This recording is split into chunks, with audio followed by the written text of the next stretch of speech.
Hello students, most welcome to the another lecture of cell cycle and division chapter. पिछले lecture में मैंने आपको meiosis के बारे में एक्सप्लेन किया था।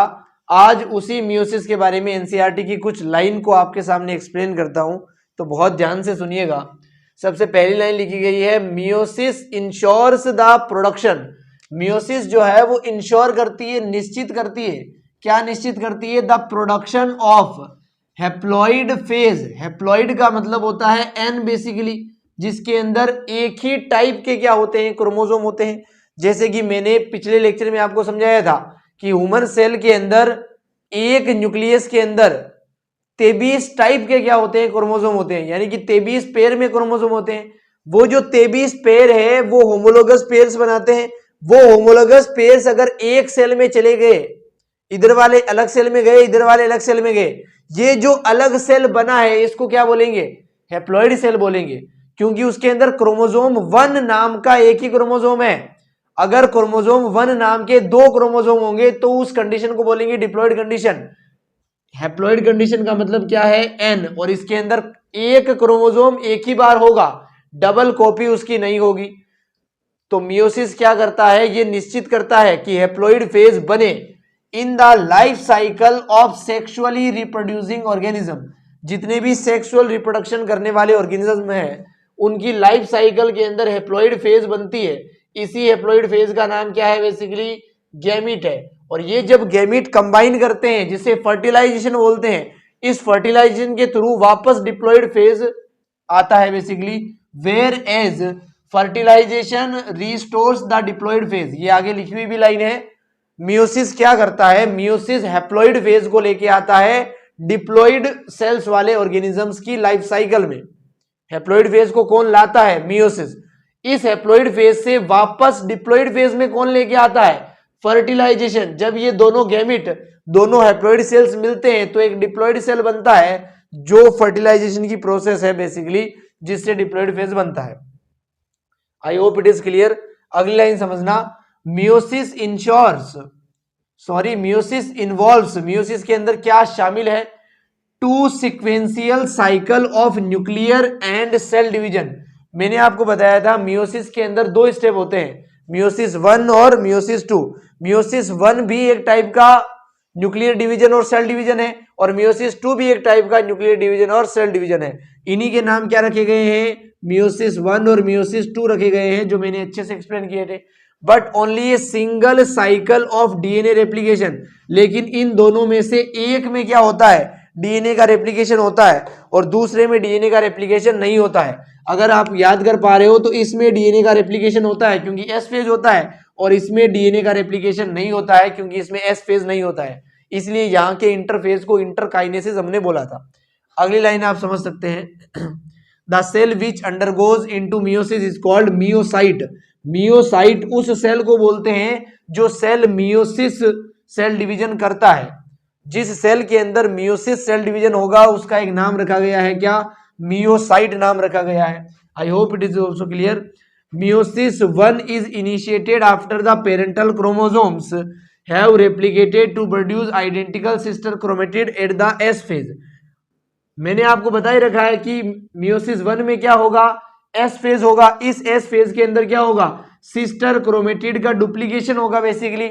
आइडेंटिकल सिस्टर क्रोमेटिड्स बनेंगे, क्रोमेटिन डबल होगा, आप ऐसे भी कह सकते हो। इसी मियोसिस 1 के अंदर ये मियोसिस स्टार्ट होने के बाद क्या हो जाएगा? मियोसिस स्टार्ट होगा तभी तो मियोसिस का इंटरफेज आएगा, तभी एस फेज आएगा, और तभी ये सब क्रोमेटिन, सिस्टर क्रोमेटिड, क्रोमोसोम्स, ये सब डबल होंगे बेसिकली। तो ये लाइन भी ज्यादा डिफिकल्ट नहीं है, इजी सी लाइन है। Meiosis involves pairing of homologous chromosome. Meiosis के अंदर होमोलोगस क्रोमोसोम की पेयरिंग भी हुई थी। कौन सी स्टेट में हुई थी अगर मैं पूछूं तो जाइगोटीन में हुई थी। रिकॉम्बिनेशन भी हुआ था इनके बीच में। रिकॉम्बिनेशन का ही दूसरा नाम क्या पढ़ा था हमने? क्रॉसिंग ओवर पढ़ा था। क्रॉसिंग ओवर का सिनोनिम्स ही क्या है? रिकॉम्बिनेशन है। कौन से फेज में हुआ था अगर मैं पूछूं तो पेकाइटिन में हुआ था। इस मियोसिस के बाद 4 हैप्लॉइड सेल्स बन जाते हैं मियोसिस 2 के एंड में। मैंने एक फ्लो चार्ट बना के समझाया था पिछले लेक्चर में कि हैप्लॉइड सेल्स बनते हैं और वो मियोसिस 2 के एंड में बनते हैं। तो ये लाइन सारी एनसीईआरटी के है और मैं उम्मीद करता हूं आपको समझ में आई है। So you can note this, then we further move on. So चलिए स्टूडेंट्स, अब हम मियोसिस के बारे में कुछ और लाइनें समझते हैं। ये जो मियोसिस टर्म है, वर्ड है, ये किसने दिया था? फार्मर और मोरे नाम के साइंटिस्ट थे, इन्होंने इस टर्म को प्रपोज किया था। सबसे बेस्ट मटेरियल क्या होता है मियोसिस को पढ़ने के लिए, स्टडी करने के लिए? तो वो होता है पोलन मदर सेल, जिसको पीएमसी लिखा जाता है। पोलन मदर सेल वो सेल होता है जिससे पोलन ग्रेन बनते हैं, और पोलन ग्रेन वो होता है जिससे मेल गेमिट बनते हैं एंजियोस्पर्म के प्लांट के अंदर। इसको हम डिटेल में पढ़ेंगे आगे की बायोलॉजी में। अभी के लिए आपको याद ही रखना है, मियोसिस टर्म किसने दिया है? फार्मर और मुरे ने दिया है। Best material to study meiosis क्या है? पोलन मदर सेल है, पीएमसी है। अब हम स्टार्ट करते हैं मियोसिस 1 के बारे में लिखना। प्रोफेज 1 के बारे में सबसे पहले हमने लिखा है, it is the typically longer, ये काफी बड़ी स्टेट है, मोर कॉम्प्लेक्स स्टेट है when compare to the prophase of mitosis. Mitosis का प्रोफेज सिंपल होता है, जिसमें क्या होता है? जिसमें कुछ भी नहीं होता है। 3 इवेंट होते हैं बेसिकली, क्रोमेटिन से क्रोमोसोम का बनना, सेंट्रियोल का अलग अलग जाना, और बेसिकली न्यूक्लियोलस और न्यूक्लियर मेम्ब्रेन का गायब होना। तो ये प्रोफेज में होता है, माइटोसिस के प्रोफेज में।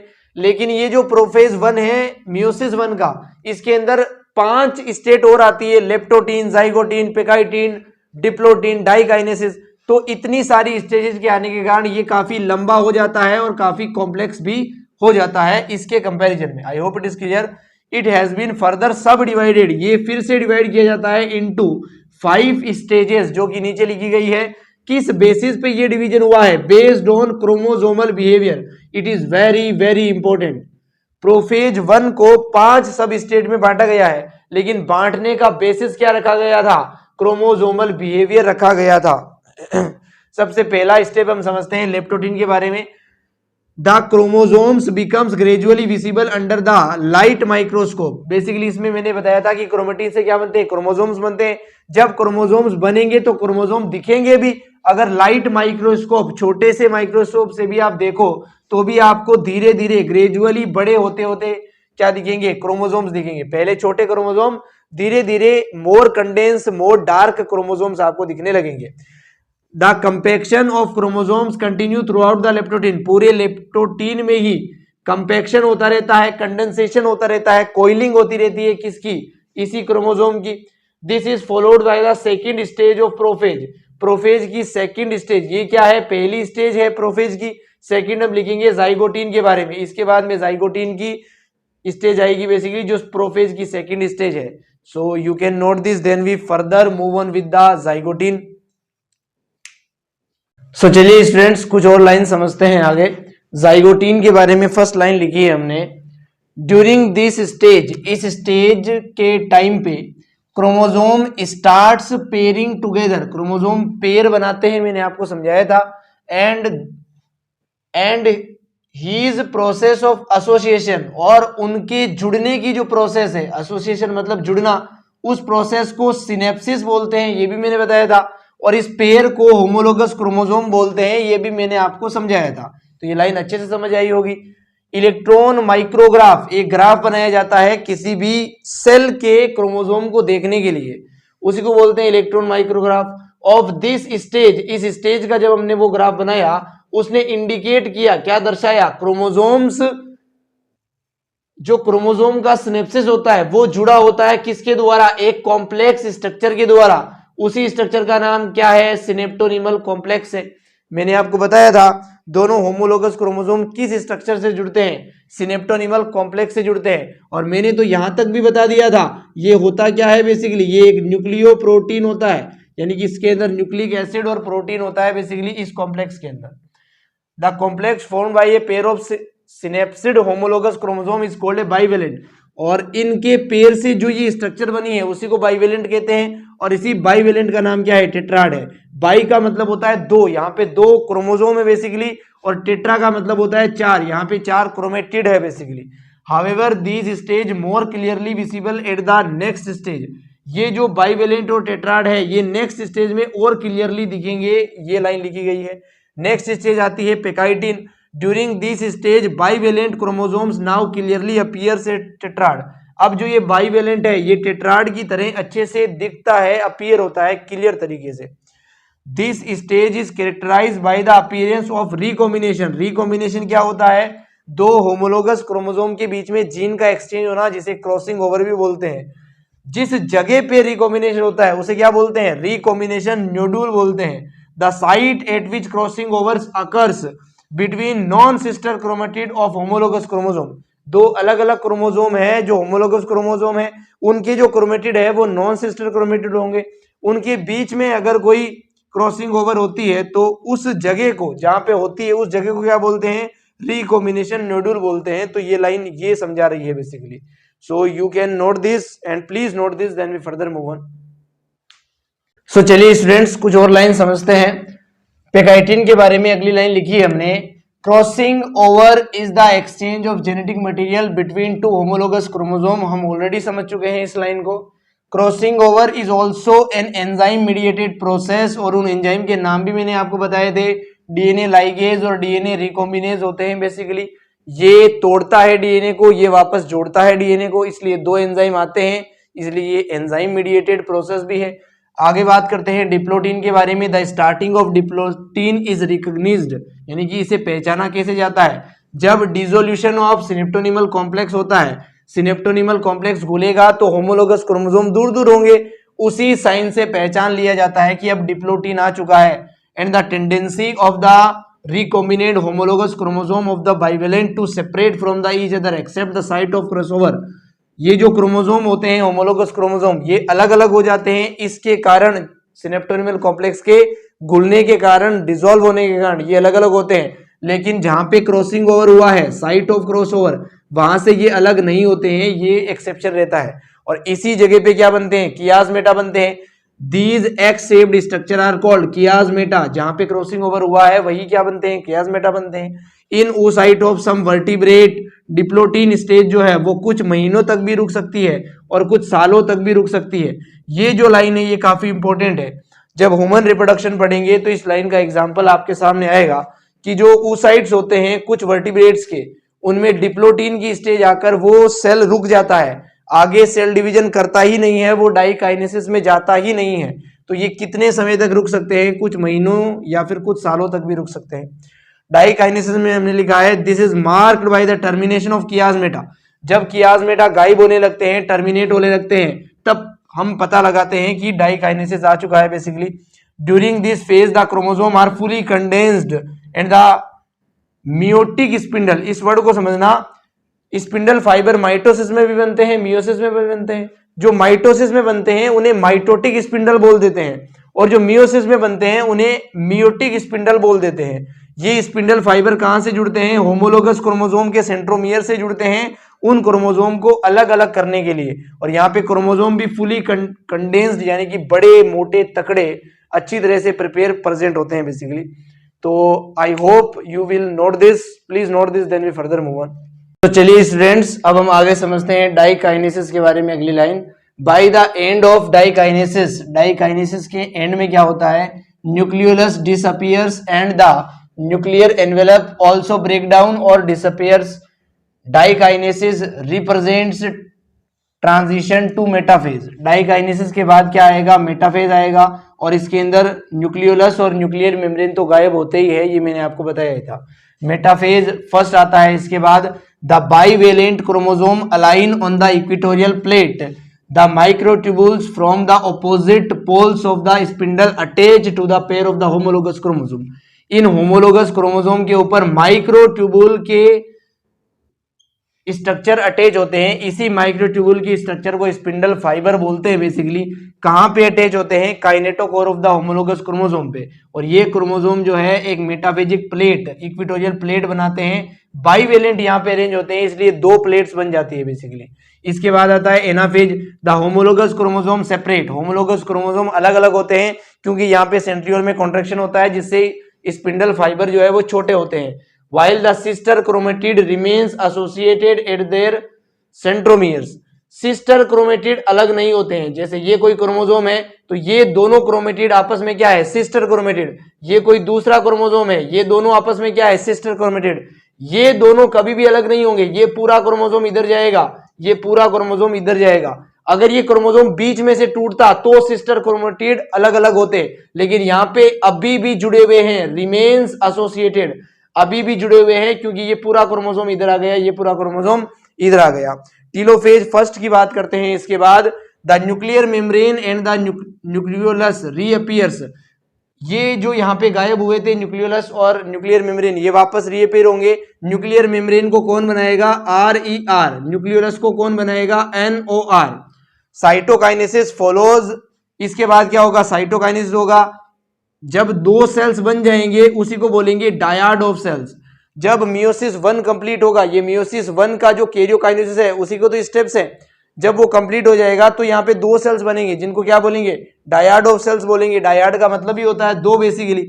This stage between two meiotic divisions, ये जो दो मियोटिक डिवीजन है, मियोसिस 1 एंड मियोसिस 2, इन दोनों के बीच का जो स्टेज है उसे क्या बोलते हैं? इंटरकाइनेसिस बोलते हैं।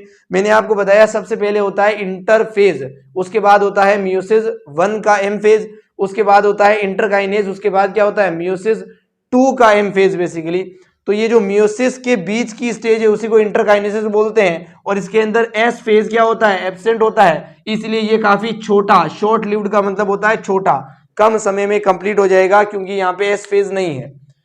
तो I hope each and every point is clear to you, please note this then we further move on. So students, अभी तक हमने मियोसिस 1 के बारे में डिटेल्स को समझा। अगर मैं मियोसिस 2 को एक ही लाइन में आपको समझा दूं तो ये माइटोसिस के बिल्कुल समान होता है, बिल्कुल इक्वल होता है, बिल्कुल आइडेंटिकल होता है, लेकिन यहां पर एस फेज होता ही नहीं है, बस इतना ध्यान में रखना। यहां पर जो इंटरफेज होगा उसमें एस फेज होगा ही नहीं, इसीलिए उसको इंटरफेज ना बोलकर इंटरकाइनेसिस हमने नाम दिया था। बाकी सारे इवेंट माइटोसिस के समान ही है। जो लाइनें माइटोसिस में लिखी थी वो लाइनें फिर से लिखने का कोई मतलब नहीं है, इसलिए इसके बारे में हम ज्यादा नहीं लिख रहे हैं। एनसीईआरटी आप पढ़ के समझ सकते हो। अगला टॉपिक मैं आपको पढ़ाता हूं, सिग्निफिकेंस ऑफ मियोसिस। आखिर मियोसिस इतना जरूरी क्यों है हमारी लाइफ के अंदर? जितने भी माइटोटिक डिवीजन होते हैं, माइटोसिस होते हैं, उसका सिग्निफिकेंस मैंने आपको बताया था। अगर कहीं चोट लगती है तो वहां पे माइटोसिस ही होता है। अब ये मियोसिस कहां पे होता है बेसिकली वो समझना ध्यान से। ये होता है गेमिट बनाने के टाइम पे। जैसे कोई डिप्लॉइड ऑर्गेनिज्म है, 2n की सेल है, उसके अंदर, इस सेल के अंदर क्या होगा बेसिकली? मियोसिस होगा। इसके अंदर जब मियोसिस होगा तो क्या बनेंगे? 4 सेल बनेंगे बेसिकली। इन चारों सेल को नाम क्या दिया जाता है? गैमिट नाम दिया जाता है। और इन गैमिट की पॉलीप्लॉइडी कैसी होती है? इन गैमिट का जो जेनेटिक कॉम्पोजिशन है वो कैसा होता है? प्लॉइडी कैसी होती है? वो n होती है बेसिकली। और मान लेते हैं ये किसी मेल का सेल था, ठीक है, ये किसी मेल का सेल था। इसी प्रकार फीमेल के सेल भी होंगे डिप्लॉइड, उनके अंदर भी क्या होगा? मियोसिस होगा, जिससे 4 सेल बनेंगे बेसिकली। ये भी कैसे होंगे? हैप्लॉइड। जब इन दोनों गेमिट्स में से ये क्या हो गया? मेल गेमिट हो गया, इधर वाले क्या हो गए? फीमेल गेमिट हो गए। जब ये गेमिट मिलेंगे तो इस मिलने की प्रोसेस को क्या बोलते हैं? फर्टिलाइजेशन बोलते हैं। मान लेते हैं ये गेमिट और ये गेमिट मिला, तो इस गेमिट के से एन आया है इस गेमिट से, और एन भी आएगा इस गेमिट से, ये दोनों जुड़कर क्या बन जाएंगे? वापस 2n बन जाएंगे डिप्लॉइड। और ये डिप्लॉइड क्या बनेगा? नया ऑर्गेनिज्म बनेगा, जो इन दोनों का क्या होगा? चाइल्ड होगा, बच्चा होगा। यानी कि गेमिट के बनते टाइम क्या होता है? हमेशा मियोसिस होता है। यहां भी गेमिट बने हैं तो क्या हुआ है? मियोसिस हुआ है। तो यही लाइन लिखी गई है सबसे पहली, meiosis is the mechanism by which conservation of specific chromosome number of each species in achieved across generation in sexual reproducing organisms. देखो, अगर यहाँ पे मियोसिस नहीं होता तो क्या यहां भी 2n का गेमिट बनता? यहां भी मियोसिस नहीं होता तो 2n बनता। भाई मियोसिस नहीं होता तो माइटोसिस होता ना। माइटोसिस में क्रोमोसोम की डिप्लॉइडी या जो है प्लॉइडी वो सेम रहती है। तो यहां पे 2n हो, यहां भी 2n हुआ। जब इनमें फर्टिलाइजेशन होता तो क्या 2n और 2n मिलके 4n बन जाता? जो पहले के ऑर्गेनिजम्स थे वो तो 2n थे, जो नए ऑर्गेनिज्म बन गए वो तो 4n बन गए। यानी कि जेनेटिक कॉम्पोजिशन चेंज होने से पूरी स्पीसीज ही चेंज हो जाएगी, पूरी जाति ही बदल जाएगी। ये इनका बच्चा होगा बट ये बच्चे के जैसा लगेगा ही नहीं। इसीलिए इस ऑर्गेनिज्म का जेनेटिक कॉम्पोजिशन इसके बच्चे से समान हो, इसके लिए मियोसिस क्या है? बहुत ही जरूरी है। दो जीवों के बीच में जब सेक्सुअल रिप्रोडक्शन होगा तो यहां भी गेमिट बनेगा, यहां भी गेमिट बनेगा। अगर गेमिट के अंदर क्रोमोसोम का नंबर हाफ नहीं हुआ तो गेमिट जब मिलेंगे फर्टिलाइजेशन के टाइम पे तो क्रोमोसोम का नंबर डबल हो जाएगा। जैसे यहाँ पे 2n से डबल होके क्या हो गया 4n। अगर आधे हो गए मियोसिस में तब सेम रहेगा, आधे नहीं हुए तो डबल हो जाएगा। इसलिए मियोसिस आधे कर देता है क्रोमोसोम को, जिससे कि स्पीशीज के अंदर क्रोमोसोम का नंबर, स्पेशल क्रोमोसोम का नंबर, स्पेसिफिक क्रोमोसोम का नंबर क्या रहता है, सेम रहता है basically. It result in reduction in chromosome numbers by half या ऑफ हाफ। इसके परिणाम से रिडक्शन हो जाता है, कमी हो जाती है क्रोमोसोम्स की। किस दायरे से, हाफ दायरे से, यानी कि जितने क्रोमोसोम सेल के अंदर है, डॉटर सेल के अंदर, उससे आधे क्रोमोसोम होंगे बेसिकली। अगर 80 क्रोमोसोम है इस सेल के अंदर, इसमें मियोसिस होके 4 सेल बने हैं बेसिकली, तो सभी के अंदर 40-40 क्रोमोसोम आ जाएंगे कुछ इस टाइप से। आधे क्रोमोसोम हो जाते हैं डॉटर सेल के अंदर। आप कहोगे यहाँ पे तो 80 क्रोमोसोम है, यहाँ पे 40, 80, 120 और 160 कैसे हो गए? तो क्रोमोसोम एक बार डबल भी तो हुए थे, पहले मियोसिस में एस फीस भी तो आया था, वहां पे क्रोमोसोम डबल हो गए थे बेसिकली, तो इस वजह से क्रोमोसोम बढ़ गए हैं। अगली लाइन आप समझ सकते हो, it also increase the genetic variation in the population of organism. एक ऑर्गेनिज्म की जो जनरेशन होती है, आगे बढ़ती है जनरेशन, उस जनरेशन में वेरिएशंस, वेरिएबिलिटी, डिफरेंटनेस, अलगनेस, अलग अलग कैरेक्टर का आना, ये कौन कंट्रोल करता है? ये मियोसिस ही कंट्रोल करता है। अगर मियोसिस नहीं होगा तो क्रॉसिंग ओवर ही नहीं होगी, क्रॉसिंग ओवर नहीं होगी तो एक ही पेरेंट के जो चिल्ड्रंस होंगे उनमें कोई अंतर नहीं होगा। जैसे ये दो पेरेंट है 1 और 2, इनके मान लो 4 बच्चे हुए, ये चारों ही आइडेंटिकल हो जाएंगे अगर मियोसिस नहीं होगा तो। अगर मियोसिस होगा तो इन चारों में भी कुछ अलग डिफरेंस आपको दिखेगा, क्योंकि मियोसिस कहां पे हो रहा है, कौन से क्रोमोसोम में ज्यादा हो रहा है, कहां पे कम हो रहा है। क्रॉसिंग ओवर की जो प्रोसेस है, रिकॉम्बिनेशन, वो किन दो होमोलोगस पेयर के बीच में ज्यादा हो रही है, कहां पे कम हो रही है, इस बात पे डिपेंड करेगा कि ऑर्गेनिज्म कैसा बनेगा। तो ये वेरिएशंस को भी लेके आता है जब सेक्सुअल रिप्रोडक्शन होता है। तो कौन? मियोसिस के अंदर होने वाली क्रॉसिंग ओवर बेसिकली। वेरिएशन क्यों इंपॉर्टेंट है इतने? जैसे जैसे वेरिएशंस आते जाएंगे नई स्पीसीज का फॉर्मेशन होने लगेगा। अगर वेरिएशन लगातार आते हैं, कंटिन्यूअसली आते हैं, तो धीरे धीरे 1000 सालों बाद, 10,000 सालों बाद एक नई स्पीसीज का निर्माण हो जाता है, फॉर्मेशन हो जाता है, जिसे स्पेशिएशन कहते हैं। और इसी प्रक्रिया को इवोल्यूशन बोला जाता है, विकास। ऐसा समझा जाता है कि धीरे धीरे वेरिएशन आने से नई नई जातियां, स्पीसीज बनती गई होगी और इवोल्यूशन हुआ होगा। तो यहाँ पे cell cycle and division chapter खत्म होता है बेसिकली। इसके क्वेश्चन आंसर हम अगले लेक्चर से और शॉर्ट्स के थ्रू करेंगे। So thank you so much यहाँ तक बने रहने के लिए। चिल देन, मिलते हैं नेक्स्ट लेक्चर में।